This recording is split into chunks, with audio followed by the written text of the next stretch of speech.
Okay, Kathy, I think we're set. Okay, thank you, Gretchen. Hi, everybody. Just to the formal introductions. I am Kathy Ostrand-Fonchin. I'm the chair of the Awareness Campaign Task Force of the Human Rights Commission of Salem. I'm a member of the commission. I live in South Salem. My pronouns are she, her, hers, and I'll pass it to David. Hi, my name is David Reinholdt. My pronouns are he and him. I'm a resident of Polk County, and I'm on the task force and on the Human Rights Commission. And I'll pass it to Trey Carrico. I'm Tricarico. I use they, them pronouns. I'm on the Human Rights Commission and I'm a resident of Ward 2. I will pass it to Susan. Hi, I'm Susan McNaught. I live in South Salem. My pronouns are she, her, and I will pass it to Gretchen.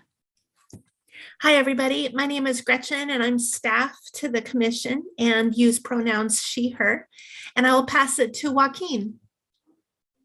Good evening. I'm a member of the Human Rights Commission. I'm a resident of West Salem, use he, him pronouns. Not a member of the task force, but thought I'd pop in and say hi for the evening.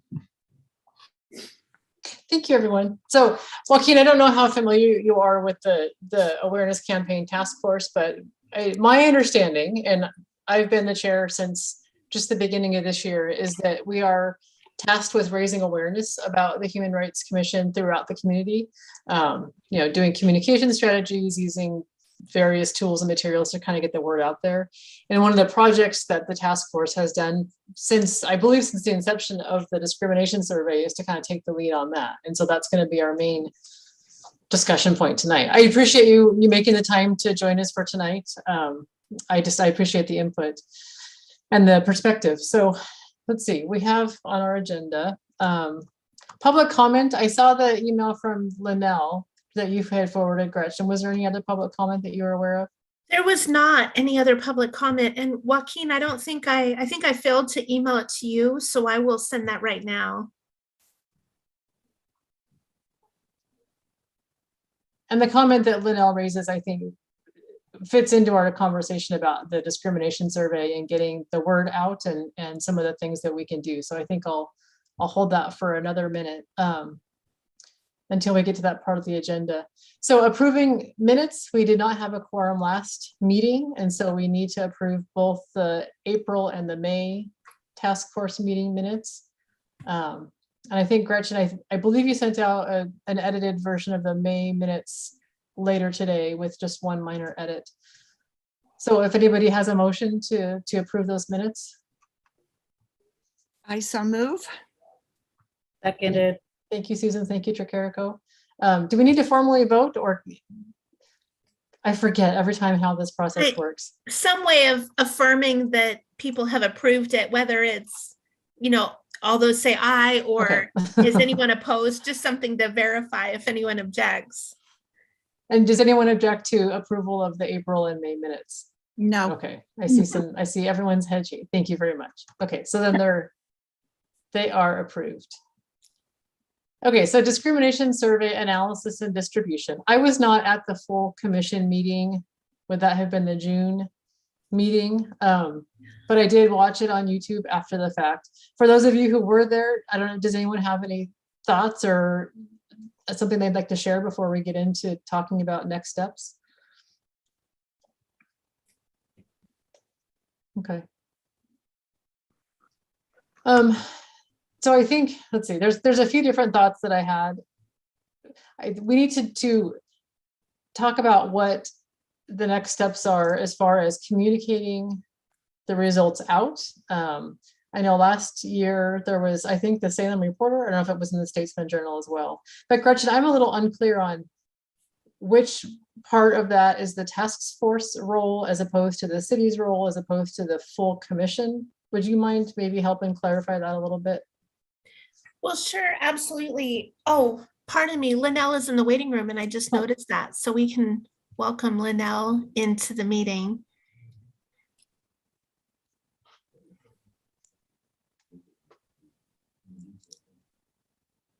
Very good. Let's see, traditionally, the Human Rights Commission has provided a really key space of reflecting on, analyzing, discussing the content. And there may be elements from that analysis that become points of clarification or points to share when there's people that are interested. Like you mentioned, Salem Reporter was interested last year. So if there's a source that's interested, for example, to put that out or to be able to communicate or provide a quotation or share key themes. So that's a really great role for the commission to digest and analyze and reflect on the information, both on the information itself, as well as potentially on next steps or things that you think would result from that. The communication plan moving forward, I think in the past, Salem Reporter reached everyone. I think that if my memory serves me. And so traditionally, once something hits up to the city council level, the city's communication team takes over. Mhm. If it's not up at that space, but it's something that the commission feels is of interest to the broader community, then we can reach up to the communications team and ask, hey, is there something that you see as a channel that we can use to put out the information? So we could be doing that. We could be saying, hey, here are maybe some key points or highlights or a summary of the information that we're thinking could be important for the community to be aware of, and then they could see how to utilize the channels. So I think we're at the right place of digesting and analyzing the information. And then if there are things that come up that it's like, yeah, we'd like these things to be communicated, then we could reach out. We haven't had any inquiries yet, to my knowledge. Okay. I made the communication team aware of the information. We also shared it for our city manager's upcoming email update to be able to get out to a broader audience. So we've already just done a couple of things to make it more aware, but I'm not aware of any inquiries yet, which to a degree is good because it gives all of you time to digest and reflect on the information. Right. And I don't know if I think- answered your question. I think like it's often iterative. Certainly once something hits council, the communication team takes over. Mhm. I think that in this place that we're in, we can make talking points or quotes or key points that we think could be relevant and then offer that to see how to best communicate it. Well, if I'm not mistaken, we have a full commission meeting next week. And so part of what I'm wondering too is are there things that we as a task force should be recommending to the full commission, or do we have a lot of kind of leeway in what the next steps are in getting the word out? And I guess I'm just kind of trying to figure out what the extent of this group's authority is before we go too much further. Yeah.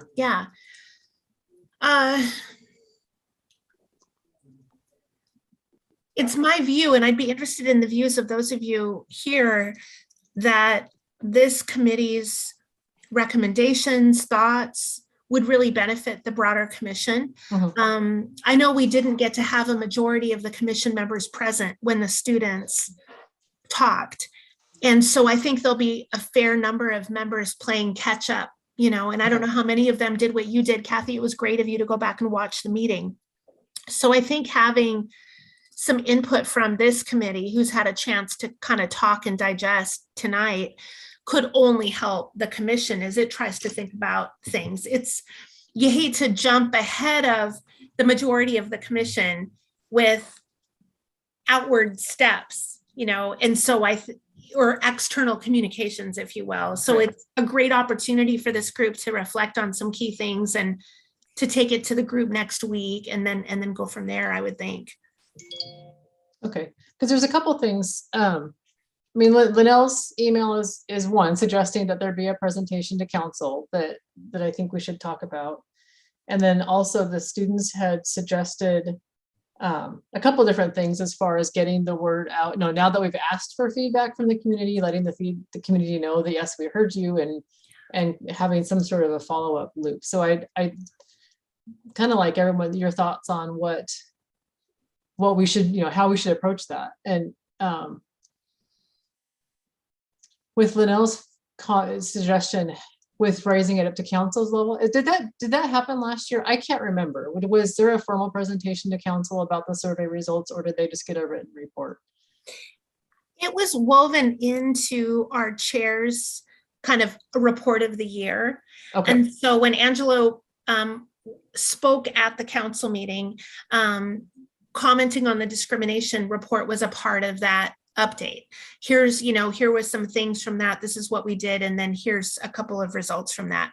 But there was not back in July a component at city council and not with the Western students. So that presents a new idea to talk about. Did everyone have a chance to look at Linnell's email? And Linnell's here, so if anybody, and Joaquin, you may not have had a chance to take a look at it yet. Linnell, are you there? I can see your name. Am I There allowed you to are. jump in? I don't want to interrupt the process. Oh, go ahead. The place where I'm coming from is that a couple of times I've been at city council meetings, either in person or on Zoom, and students have done some kind of study and presented it to city council. And I've always been really impressed. I mean, even if it's a topic that I wasn't aware of and don't know much about, it seems like the city council and the mayors, well, they're way more knowledgeable than I am. They've had to learn a lot more diverse topics than I've had to hone in on. But they always seem to ask really good questions, and they seem to kind of hone in on things like, well, what about this or what about that? And I feel like you guys are doing I'm so grateful for the work you're doing. I mean, it makes me teary that we're pursuing this so seriously and consistently. And I feel like the work you're doing and the presentation that comes as a result of the survey you have co-developed and the results, I feel like if I was a city councilor or a mayor, that interactiveness that you guys were able to have would be really valuable for our leaders to have. Because if I just get a report and it has recommendations, of course I'm going to read it. But when you have a conversation that's interactive, maybe one person asks a question that leads me to like, oh, wow, I didn't think of that. Now I've got a question. And I feel like this project in particular is so important. And it's such a key part of how Salem is trying to be more inclusive and have less discrimination. So I feel like personally, I wish it goes to that level. And if this year is too late, Marianne did say that she and the students could probably find a way to have that as a part of the process in the future if it's not possible to have it happen in July because the council agenda is too full or it's too short notice for Marianne and some of the students who might take that on. But I just feel like the interactive conversation offers so much more than a report on your desk that has some recommendations. And you can still go to the committee and talk to them. But when you're talking to the people who designed the survey, you guys and the students, I just feel like if I was a city councilor, I want to be able to make decisions and recommendations based on the opportunity to have that interactiveness as opposed to it being on me to think of a question and ask it, but you don't have the benefit of other people asking similar questions or different questions or bringing up topics I might not have thought of. So I just feel like the project is so valuable and I'm so grateful, but I feel like personally, it should go to that interactive level for city councilors to be able to have that same interactive conversation that you guys have been able to have. So that's what I'm wishing for as a citizen. And whatever you decide, I'm still going to be grateful. Thank you, Linnell. Gretchen, what is the process for getting on the council agenda? I assume that it's not that easy, but I don't know. I think there's a couple of different ways. A member of council can make a motion to add something to a future agenda, or agenda items can be brought forward as suggestions to the city manager, who works with the mayor and the members of city council and the council president in particular to identify which topics are ready and then can be placed and scheduled. So there's kind of a couple of different pathways. I know so there was the suggestion to look at July. The July 11th, there's 2 meetings in July. The July 11th meeting is already slated. The July 25th meeting, I have a personal concern for, just because I think that it would be important for me to be able to be there to support whoever speaks and help with questions that might develop from the mayor and council. And I have a conflict with the July 25th meeting. So if you are interested in the idea of proposing it, I would wonder about the month of August and whether August would work. I think a second benefit of August is that it gives the Human Rights Commission a chance to more completely think through what key points might to be made, because one of the things about jumping directly to council is I don't know that there's the opportunity for the commissions for their analysis and thoughts to be woven into it. And I really think that's what council looks for, is their appointed members of the commission. Well, so we have the survey, and that's good and helpful and important information, but the next piece is, of course, and what does the Human Rights Commission think? What are their ideas, analysis, recommendations? And with not having a majority there in June, you'd want to have some time for the commission to weigh in on, because that'll be the question. That's what you'll be asked, and so to have a chance to be ready for that would be one of the things that would be good to think about as you prepare. But I'd be happy, if you're interested, and if the commission is interested next week when they meet, to bring forward the idea and explore that, with the council leadership and mayor, and see if that's something that can be added to. And I would ask for an August agenda item. That strikes me as the earliest. And That just would so give you the guys commission know, time.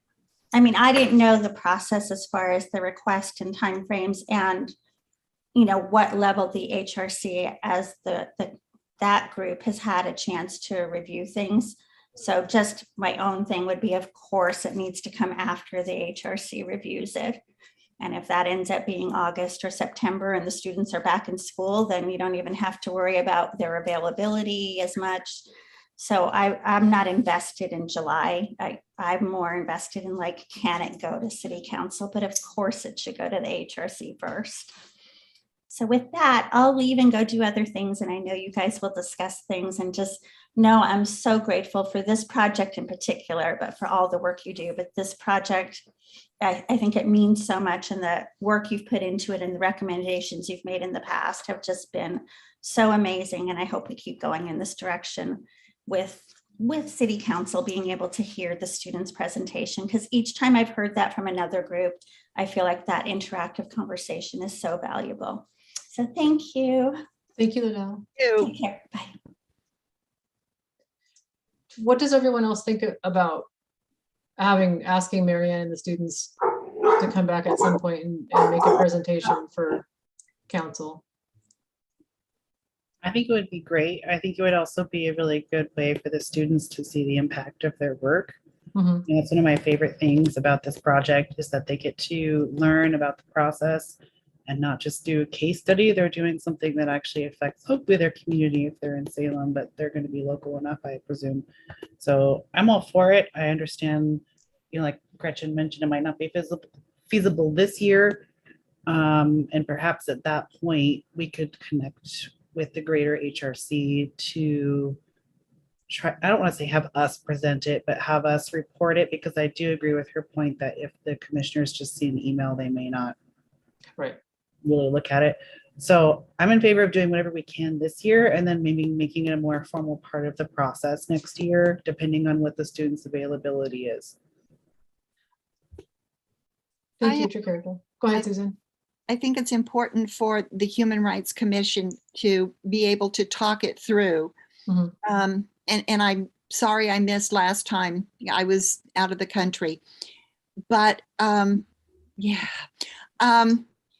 But I think bringing it to city council is really important. And I think that back and forth business with the questions, and one question sort of pops another one. And the students do see that it's important work, and it's not just theoretical. Somebody's going to do something with it. So I think it benefits everybody to have that conversation. David, do you have anything to add? I think everyone said what I was thinking. I think, we should send it to HRC and then from there send it to City Council. Joaquin? I mean, I certainly have an appetite to have it presented to City Council. I'm just not sure if it's ready yet Right. in a lot of respects, not just because the HRC hasn't discussed it yet, but while there's a wealth of information in the survey data, the limitations have not been very well developed, and I think that is just as important as what it doesn't say is just as important as what it does say, and that requires time and conversation that hasn't happened yet beyond just the HRC's deliberations and their reactions to the report. I mean, specifically, I remember, Kathy, if you went back and watched the recording, you would have heard me say that I had concerns over some of the actionables that they found. So, they report that X amount of people reported discrimination on the basis of gender or disability, but where and in what ways? And so in the absence of that kind of information, actionables are more difficult to identify and then to react to as policymakers. And so is that information as meaningful for City Council this time around? I'm not so sure. Those kind of conversations have to happen before we talk about presenting to City Council. So are you thinking that that we would wait for next year's survey, or that this year's survey would be appropriate just after we have do more of the analysis of the limitations? Yeah, I mean, like I said, I think there's a wealth of information in the report as it is, but in terms of going about having the conversation that addresses the type of information that we can even lend to City Council this year I think it needs to happen before we do so. And then, of course, having this longer partnership, which my understanding is it's a new partnership between Western Oregon University and the council, only a few years old now, where we start developing a richer and more robust survey moving forward is just as important. And so next year, when we go to present to City Council, should that be part of the process, we can have a much more robust process and therefore more robust recommendations. But I'm not discounting it for this year, but I think that there's definitely a larger conversation that has to happen. Yeah. Gretchen, can we add this as an agenda item for next Wednesday's commission meeting? Yes, it's already on the draft agenda. And so Okay. I'm waiting to hear back, I think, from one of our two chairs, one of our two leaders, I think, on the Human Rights Commission to verify the agenda. But yes, it's predicted to be on there. Okay. And so I guess there's a lot. I'm kind of anxious to get something out, but I think there's a lot of work to be done before we put it out there. So what is everybody's thoughts about what are the next steps and how do we approach that?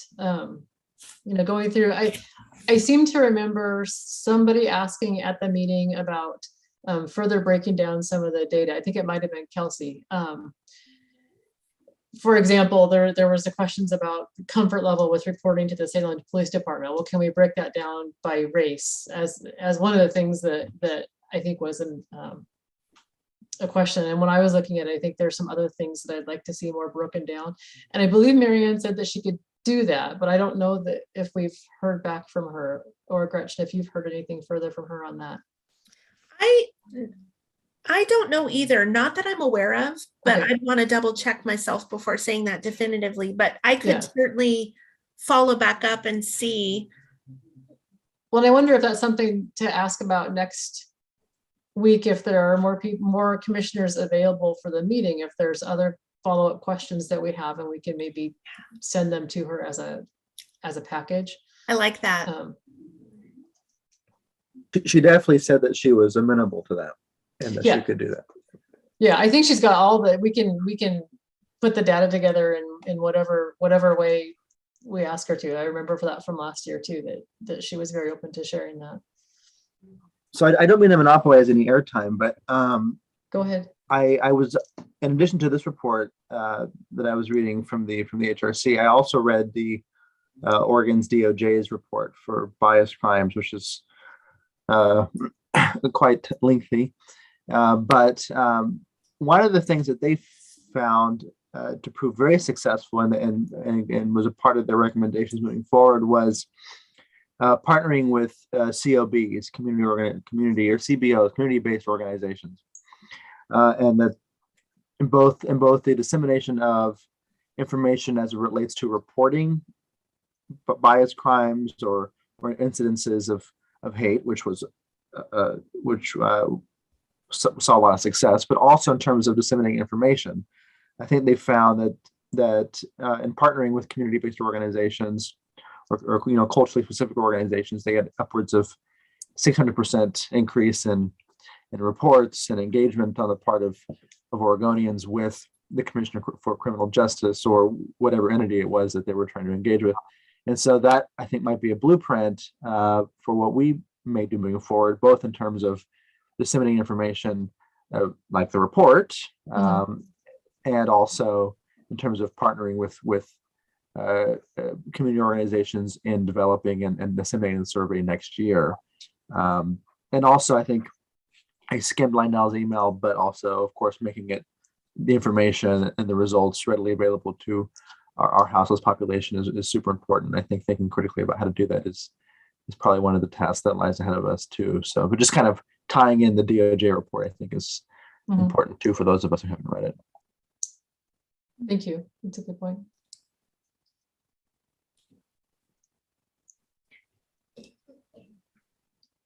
So is there some sort of communication that, let's see, what am I thinking of? When I was looking at the recommendations from the report, the students suggested, or maybe it was in the presentation itself, but like a one-page infographic that can be printed and shared and distributed with all the groups that the original survey had gone to. And that's something that I think is a really great idea. I don't know who would put that together, if that's something that would there be somebody at the city who's able to do that? And then, we would need to decide what information should go into it. What do the rest of you think about that idea? I like it. Yeah, last year I know there was a follow-up article that went out, and I think there was some, maybe Facebook or emails or whatever, but I like the idea of trying to reach back out to the same channels that we started with, so that people who filled out the survey can see that, Yes. have a better chance of seeing that, yeah, we did get the results. Is that something that the city, if the full commission were to talk about what should go into that, is that something that the city communications team would be able to put together? Possibly, yeah. I think you're right. I think it would need to be informed by some key points of analysis by this group. But yeah, there's certainly the capability to put a document like that together. So I would think so. We also have the audiences. I was thinking about Joaquin's point with the Department of Justice, and a few years ago, some of you will remember the effort around what we called our liaison program, where we had tried to identify the community-based organizations or culturally specific organizations that we were aware of, made contact, tried to develop a list. At the time, we were focused on trying to have in-person relationship building with a number of those organizations. And then I think that proved largely unsustainable given the small number of the commission members and the fact that everyone's volunteer and the large number of groups out there. So one thing this group did do was at least capture the email addresses of those organizations onto an email group, which we now are able to send out roughly monthly communication updates to. And that gives us a mechanism to report back, because I know we utilize that to help distribute the survey initially. And so we could use that email group to close the loop. Like if we had an infographic or some key points from members of the commission along with the report, however we want to digest that, we have a mechanism to reach some of the community-based organizations in Salem. I know that's a dynamic thing and those groups keep changing, but at least we've got a starting point in that. Yeah. So as far as the key points, from the result itself, does this group have any thoughts about what those are? I'm not sure how we go about doing that with the full commission. So any thoughts or suggestions that you all might have for how to approach that? Would be I mean, I can go through and develop my own questions, but I don't know if there's a process that makes more sense, or if we just like a brainstorming session. Anybody have any ideas for how to approach that with the full group? It's a great question. I could certainly see if there's a couple of discussion questions that this task force sees as helpful. That would certainly be helpful next week with the commission. And I can also be asking the chair and vice chair that very same thing, Kathy. Like, Yeah. Okay, now that you've got the content, Mhm. what do you think would be the best way to generate some analysis from the commission members, the key questions or whatnot, and allowing you that role of the raising awareness about it. Okay, now that we have it, how do we want to spread the word, we want to communicate about it. And what does that mean for the awareness raising of our commission too? Are there populations, are there people that you want to work more closely with in the coming year that you think we're not hearing from, would be a great question for this team in particular. Yeah, that's a good point. I think one of the hardest Go ahead, things, Susan. one of the hardest things when you're doing a survey is sometimes you know what to ask. And as Joaquin said, sometimes the stuff that doesn't get asked is maybe more important. And that's really hard, I think, to pin down. But to think about what should we have asked, what needs to be asked that wasn't, or maybe being asked in a different way to get a more thoughtful response. Mm-hmm. And I'm not sure how we go about that, but I think that we need to talk it through. And part of that is, going back to the students and to Mary Ann, but part of it, I think, is we need to sort that through as well. Do you have any thoughts yet, or do you need to go back and look at the report again just to see what some of those things are that you might be thinking? I need to go back through, and like I said, I wasn't here last time, and I'm terrible about that. But I know I used to teach survey research, and it was really interesting to think about, the stuff that didn't get asked, that sometimes to me seemed really obvious, but clearly, wasn't to somebody else, or stuff that was asked in a way that didn't elicit the kinds of responses that we were really hoping to get. And no, I mean, for right now, this is very theoretical on my part. Yeah. So I'll be quiet now. Well, between now and next Wednesday's meeting, for those of you who are going to be able to be there, would you have a chance to go through the report and maybe come prepared to help with that discussion with the full group? I will do my level best, but I will be traveling again. I'm going to my sister. But since I missed last time, I'm really going to work hard at being available. And I love technology, so I can do that. But yeah, I'm going to have to go back through. Yeah, I'll have to go back through it again too. Yeah. So, but I would be happy to do that.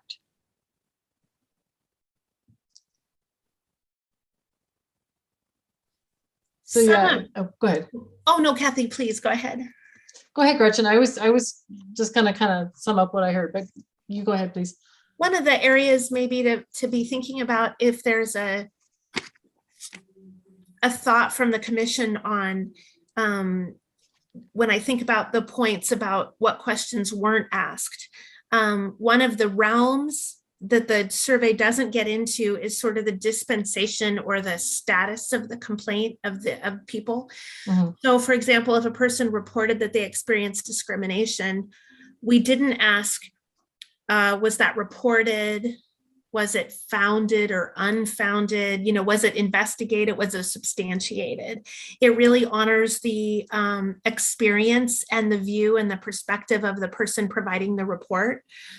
That so talking about that would maybe potentially be a part of this analysis. Another part, as we've talked about throughout the process, is the fact that it's not a statistically, it's not of the level where we can say it reflects all of Salem. It's based upon the people who opted and chose to participate. Right. And so those are pieces that might be important to think about. What's the commission's perspective on that? Mhm. I think that's a good point.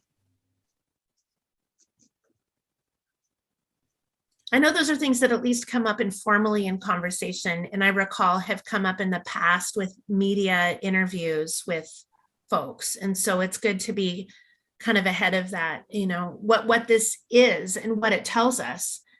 And being careful about how we phrase that to make sure it's accurate and that it Right. honors the people who, and that it honors the voices of people who shared, you know, their experiences. Right.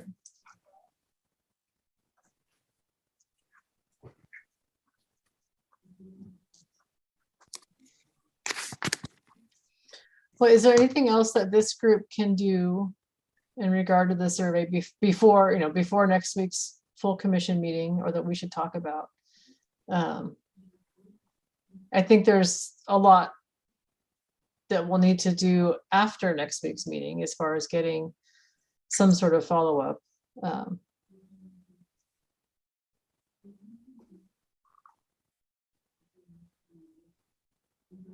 But otherwise, I don't see anybody. Okay. Oop. Just lost my screen there. There we go. Okay, I will kind of organize my thoughts. And Gretchen, if you could talk to the chair and co-chair about next week's agenda and discussion, if we can have some time to really talk through what the next steps are, and those key points and how to go about that analysis, that would be helpful. Yeah.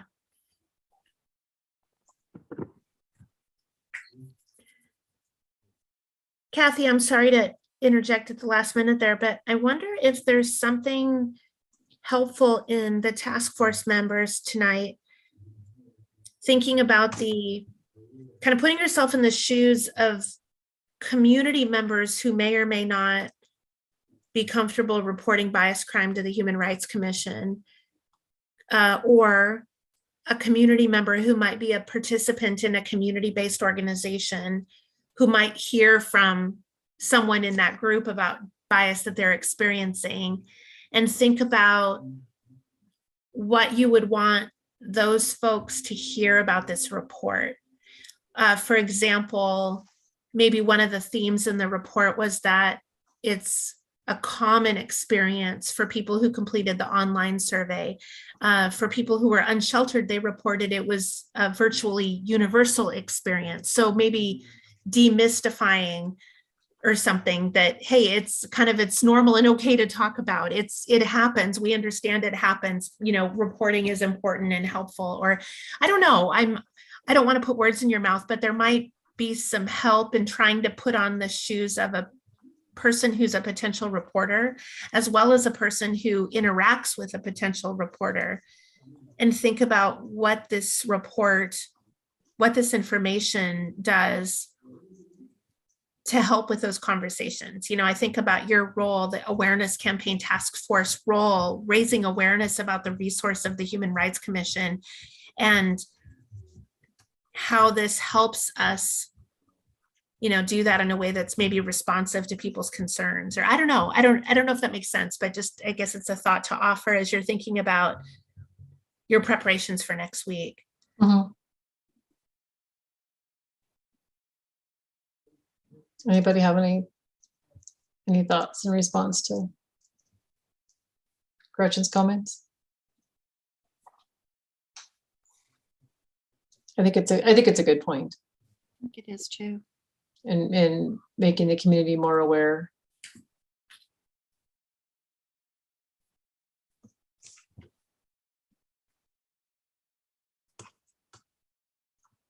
I think a lot of times people have concerns, they just don't know necessarily what to do about it or where it's safe to go.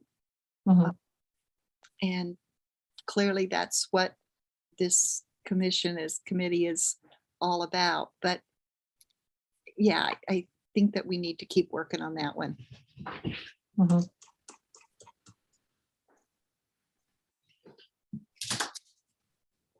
Well, we do have a couple of other items on the agenda that I want to get to. I just want to make sure if anybody has any further thoughts before I move on.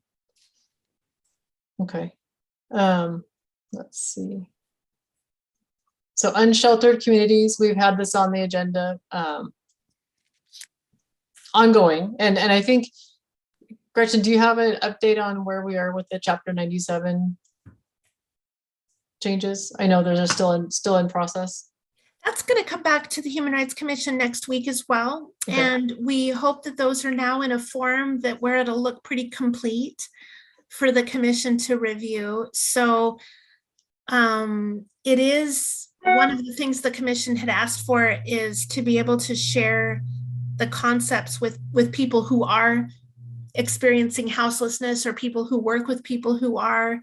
And so that's a good communications question for this team is, what's the most effective way to do that? I know the draft document is pretty, what's the word? Seeped in code citations, 97.005 will change in this way and 97 blah, blah, blah will change in this way. And I wonder if there's a way to make that accessible for people to be able to hear about the ideas. Because I know the commission had wanted that opportunity to sort of check in. So maybe thinking about how to do that. I mean, we have a number of ways of reaching people. We have a number of wonderful partners like Linnell who works with people in the shelter communities. And we also are aware of locations where people who are unsheltered or who are staying outside of the shelter-based organizations are. And so we have some channels for getting the word out. Mhm. There's also some gatherings of people who are advocates or organizations. So those are other places, but trying to be thinking about how to actualize that part of the commission's recommendation of getting input would be a good thing to think about too. Would we be able to going to your point about it's steeped in code citations and things like that, would the commission be able to write something around that, a little bit of background in more user-friendly language, but include what the city attorney's office has come up with in that, but kind of not phrase it differently, but introduce it in an easier way to read, more readable way? Is that something we would have the discretion to do? Yeah, I think so. We'd have to be really, really careful to write it in a way that's accurate. Yeah. That would be the challenge with that. But yeah, some mechanism to translate, like you said, some language, some phrases. Legalese as a second language. Right? Some phrases in a form that's digestible, to kind of interpret, here's what this would be, yeah, that's the hard part. And if you're imagining conversation, if you're imagining a bit of an outreach campaign, if you're imagining like a posting on places that people will see and give them the opportunity to comment or give feedback by a certain date, like trying to break out what we had in mind with that. Jakariko, had you put any thought into that? I don't think I had thought too much about what that would look like. Yeah, me either. Sorry. Yeah. Those are some good good points. And I see that Linnell is not there, but I think Linnell would probably have some suggestions too, because she's out there doing that, talking to people and doing that outreach as it is. But okay, good. No, all these things are so much bigger than I think they are. They're like, oh yeah, we can do that, but there's a lot more steps involved. Anybody else have any thoughts on how, and I guess, I mean, it might be helpful to see what we get at the next full HRC meeting, but keeping that in mind when we get it, that it needs to be, our next step is to get that input from others on that. So.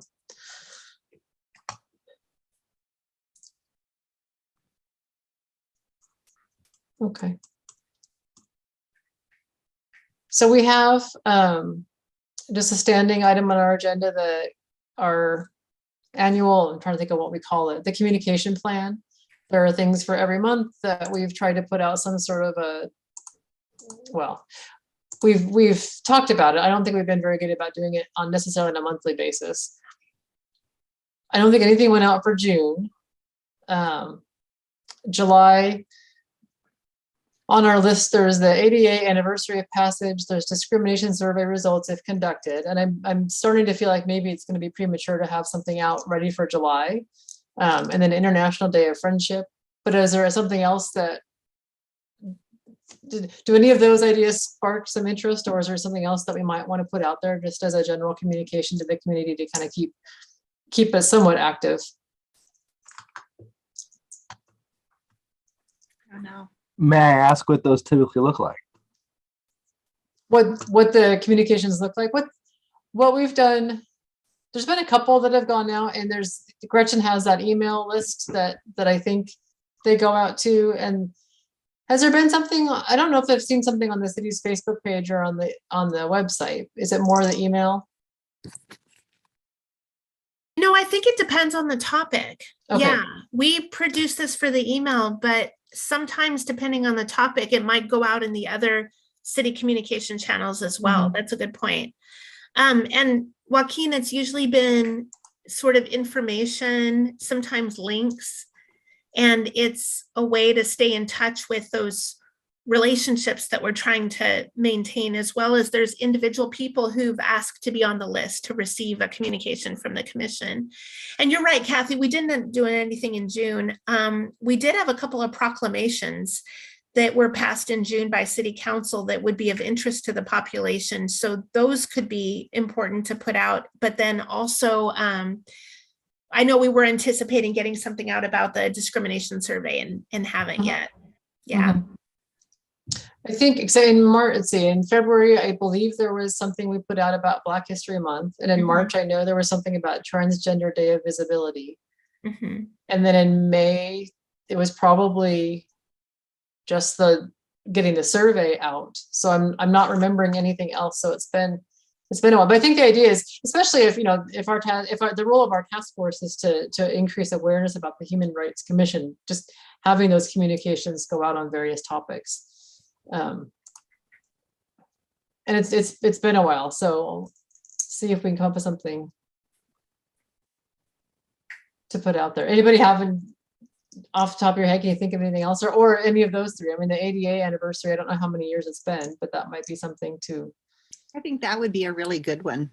And what I did last time is just with the Black History Month, I think, is I just, went out to various sources and pulled together some information with some links and things. So it wasn't a lot of detail, but it was just something acknowledging it and pointing folks to more information. So. If So the ADA turns 32 this year. 32, okay. 1990, July 26, 1990. I should know that, yeah. I will say that October is Disability Month. So not saying no to July, but October is typically the month that that organizations do a lot of disability awareness stuff. I don't think we have that on our list for October. We'll have to add that. Will do. Thank you. But as a wheelchair user, I'm all for the July 26th. And we could do it for both July and October. Yes. Yeah. In fact, it actually might be because oftentimes September, October is Latino History Month, Hispanic History Month.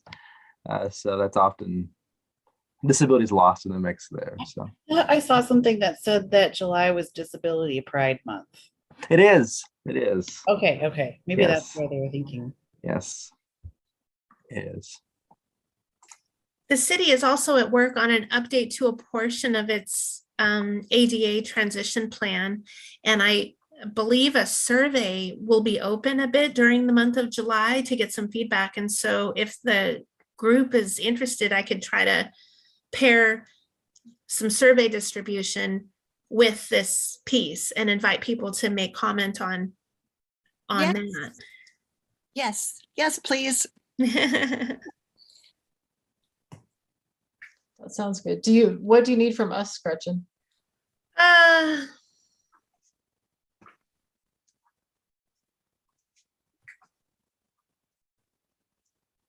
Well, I don't think I'll get to it until Friday at the least. And so I wonder if before Friday, if anyone has, if there's a quotation you want to offer as a member of the commission about your perspective on the importance of this, or if you're aware of any particular link or resource that you think would be helpful to the community in our community-based organizations, why don't you send that to me, and I won't release anything until at least Friday, and I can pair it with what I've got. So how about that? Okay. Okay. If anybody has anything to share or comes up with anything, send it Gretchen's way. Thank you. So we've got commission member position description on the agenda. I vaguely recall a discussion about that from a while ago. I don't know if we're ready to have that discussion or if it's just on the agenda to remind us when we do get back to it. Yeah, we've been interested we had put out some notes to the commission that if anyone had particular thoughts about what to include, let us know. I'm not aware of receiving any feedback on that. I think the idea was, it was born out of the discussions about spreading awareness about the opportunity to serve on the commission, and that I think this was particularly an idea from related to youth and young adults, but that if we had very specific description of what's involved in being a member of the commission, it could be helpful with people who are trying to kind of break apart or break down or understand, what does this mean to volunteer and sign up, kind of help demystify the experience. And so the idea was born, I think, from the commission. Well, what if we created a position description, you know, with some inputs or perspectives of people who are on the commission as a tool to be raising awareness about the openings on the commission. So if people, so yeah, Kathy, you're right. It's not like we have content or a draft to work from tonight, but I remember this group had been interested in trying to take that on as another communications tool, like some sort of draft description. What I have right now are I have position descriptions for our chair and vice chair. But we don't really have anything that describes the role of a general member. So it could be a new exercise for someone to try to write out some pieces and start to see what would be potentially informative to people who are thinking about volunteering in this way. So Joaquin, not to put you on the spot, but as the newest member, what would have been most helpful to you before deciding to apply, or now? Would that, I'm just, as the new person, what do you think would be helpful to get thinking about what a description might look like? Yeah, I may need to think about that. So I'm trying to think of what. I'm somebody that is not very easily deterred, so I don't know what they could have said that would have stopped me from doing it. And therefore struggling to think of things that would have helped me make the decision, since I already made the decision for myself. But yeah, but I don't know. I think obviously city code has a general description of what a general member does and looks like, not necessarily a PD, but I don't know. I think just maybe a week in the life of or I guess we kind of do things on a monthly basis, a month in the life of a commission member or a commissioner might be useful, but there are different approaches one can take. PDs can be as specific or unspecific as you'd like, I suppose, although I think applicants typically prefer a medium amount of specificity. But I'll give it some more thought, and maybe I can come up with some ideas for next week. Anybody else have any thoughts?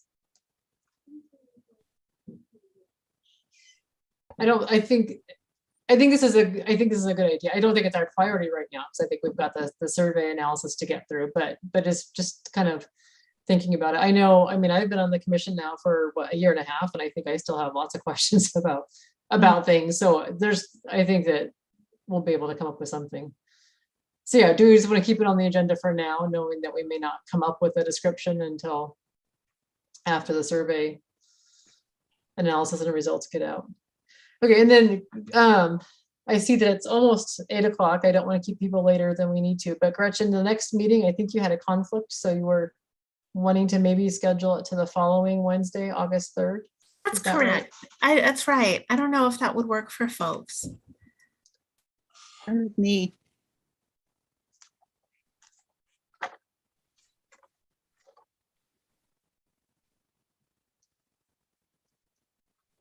Yeah, I'm checking my calendar. Let me take a look.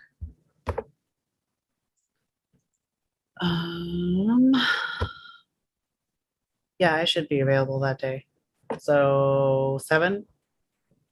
7 o'clock is our usual time. Gretchen, is that what you were thinking, 7 o'clock on the Yeah, 3rd? if that works for folks, and I'm also planning to ask the LGBTQIA+ intersectional task force tomorrow evening if the same shift works. So for those of you who are on both, then that would work. So it's not in conflict with each other. David, would you be available on the 3rd? Yeah, I would be. Okay. So it looks like we have a new date. And Joaquin, I don't know if you're able to join us on that night, you'd be more than welcome to. I'll be in California and San Jose, but I will be more than happy to. The beauty of Zoom. Yeah, I love it. exactly. Mhm. Do we have any member remarks or announcements before we adjourn for the evening? Not seeing anybody. Okay, well, thank you all. I appreciate your time, and hopefully you. see you next week at you. our full commission meeting. Thank you.